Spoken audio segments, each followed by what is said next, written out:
so tall.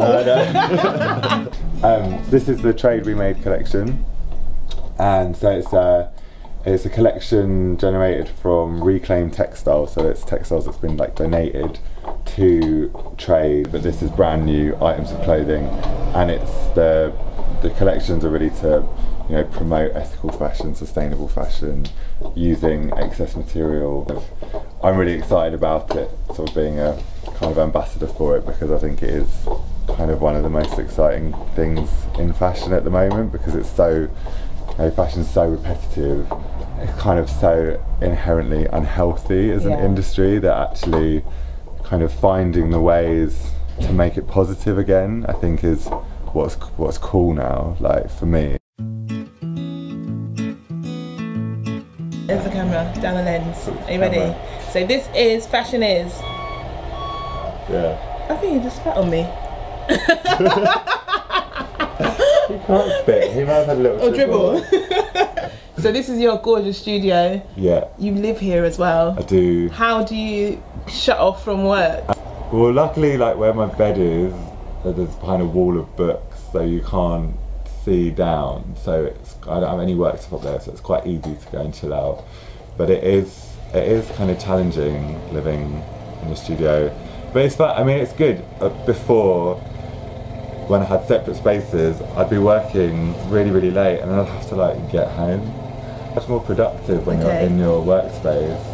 How would you explain the style of your work? It's like a whole cocktail of different inspirations, and so I think it's always kind of got a bit of a subversive edge to it. I think, you know, I like beauty, and I like to create beautiful imagery. So you've worked with Lady Gaga, I think you've worked with Kylie. Yeah, Florence, Paloma, and Cecilia Banks. Okay, I could not come here and not talk about Lady Gaga. Right. What is it like creating pieces for her? I haven't done anything with her for a long time, but it was a wicked time because there was so much freedom. There was a lot. There must have been, yeah, because she wears absolutely anything. It was like more is more. Just keep pushing it. Like don't even question. Just do it. Do you know what I mean? And is there anyone that you're hoping to work with that you haven't yet? I've always wanted to work with Annie Lennox because I'm just like a massive Eurythmics fan. So the collection, the funds from the collection go to buying 180 birth certificates for these kids in the centres in Bangladesh. It's the same centres that we raise money for with EMG, so it all ties in really nicely. If you've been eyeing up my jacket, this is actually an Alex Noble creation. Very nice. We're stood in front of your range for EMG. EMG, which you're the creative director of. Yes. So what is EMG? EMG is a ethical design initiative. So it stands for Everything Must Go. It's about taking all this existing material, which is beautiful and has been with energy put into it, and giving it a new life.